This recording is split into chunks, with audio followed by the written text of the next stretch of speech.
So there are a lot of uses of AI for militaries, right? Everything from logistics, transportation, training. We're not very concerned about some of those uses. What we're concerned about is the use of AI in decision making that enables targeting, for example, or that leads to use of AI in weapon systems. So essentially, are we looking at an AI soldier? Well, no. But what we are concerned about is the transformation of decision making through the use of AI-enabled systems.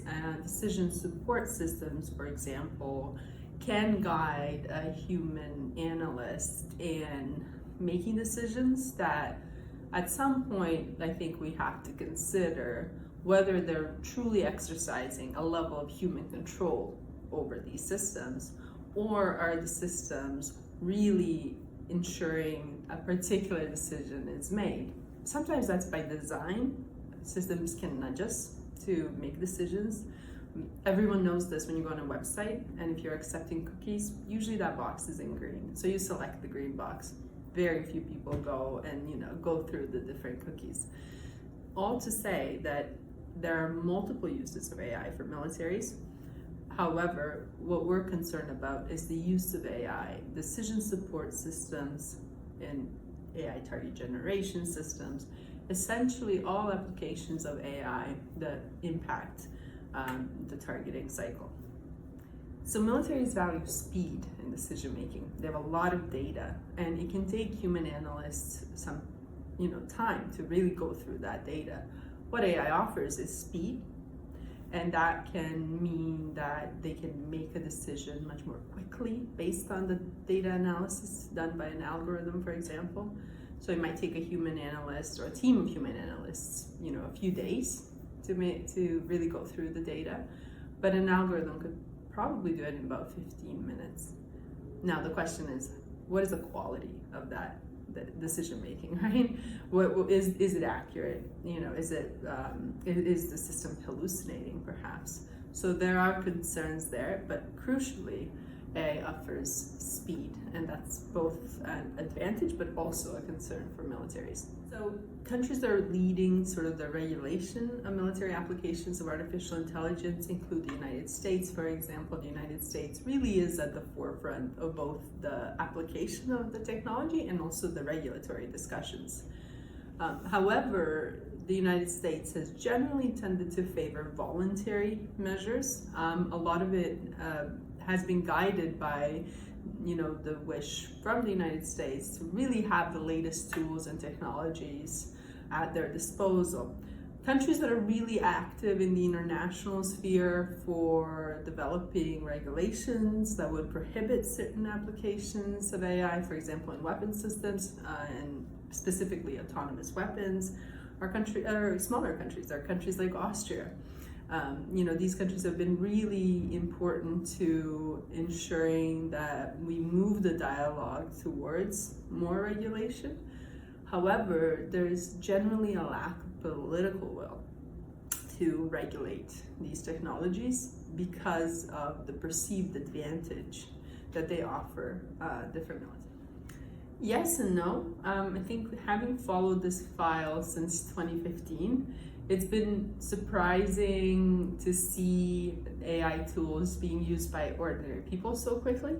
But I think for a long time, we've heard from experts and scientists and researchers, that these tools are in development or that they were being tested and used. So in some ways, I think we're surprised by how quickly the technology has become available to different individuals in different countries.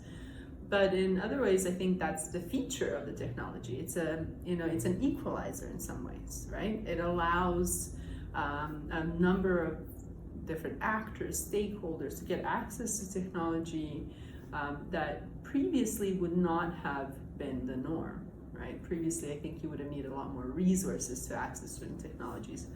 But AI is in many ways a technology that will transform different societies because it is essentially software. So that also makes it hard to regulate.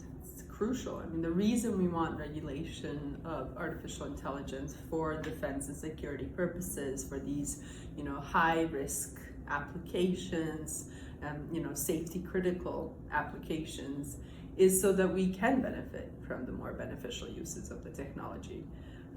Otherwise, if we are not cautious about how certain technologies are used and deployed, we might find that we are unable to sort of regulate them after they've been, used by non-state terrorist organizations as well. So I think there is a shared concern amongst civil society, states, and industry to develop regulations that ensure that the most critical applications of the technology, the most concerning applications of the technology, are really thought about and addressed, and specifically through hard regulations. What we have a lot are declarations and voluntary codes of conduct and measures. All of those are helpful, but without a broader overarching regulatory process and hard laws, we do not have the level of protection that we need to have in place for the application of these technologies. There are wider concerns about the environmental impacts of artificial intelligence as well, that we have to be really thoughtful about as we sort of address, changing weather patterns and climate change in our work as well. And I have is that the use of these tools could lead to escalation of conflicts, prolonging the conflicts. These are sort of critical concerns because we have an enormous competition happening between the great powers, particularly the United States and China. And what might happen is the deployment of tools and technologies that are not ready for battle spaces, that haven't been tested, that we don't know the full impacts of these tools and technologies. We don't know how some of these systems would interact with crewed platforms, for example. We don't know what happens if a number of systems fail at the same time. There's a lot of concerns about the escalatory potential as well. It might seem like it is not as concerning if you're deploying a number of smaller drones to an area. But what happens if those drones, end up targeting, a civilian sort of infrastructure, or a number of civilians that they mistake for combatants? Those are all applications that we have to be really, really concerned about. There are going to be applications of artificial intelligence for militaries to better understand the sort of the situation that they're in, the environment that they're in. However, we really have to consider which data points are they drawing on to train some of the systems, how the systems are developed, and if the systems learn, how have they been sort of programmed to ensure that human analysts can always intervene, can always prevent a particular deployment of the technology or tools. At the core of the whole discussion on military artificial intelligence and autonomous weapons at the international level is the concern about human control. How do we make that human control meaningful enough so that we can benefit from the systems that exist to aid decision making without that system diminishing the quality of the human decision making?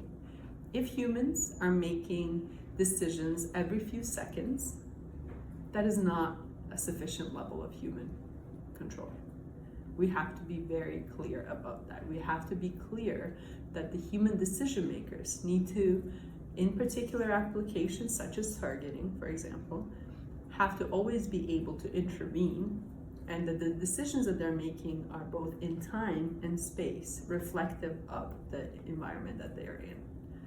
Those are just some of the basic components of the regulatory process that we need to put in place.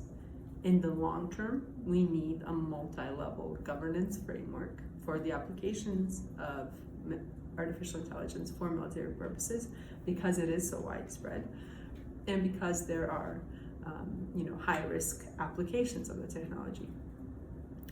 But in the short term, we really need to focus on a broad general framework and hard law that ensures human control. So while we're putting in the governance pieces of the puzzle over the long term, in the short term, we need to ensure that we do not end up with technology that does run amok. Not because it's super intelligent, but because we don't really understand how the decision making is working, or you're in a high pressure environment, such as a war zone, and there is a number of other technologies and other individuals and crude platforms that are all sort of functioning in the same space.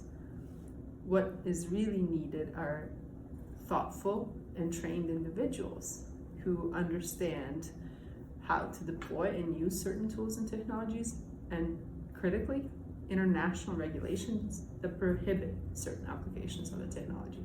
We need to draw that red line that it is not acceptable for machines to target humans.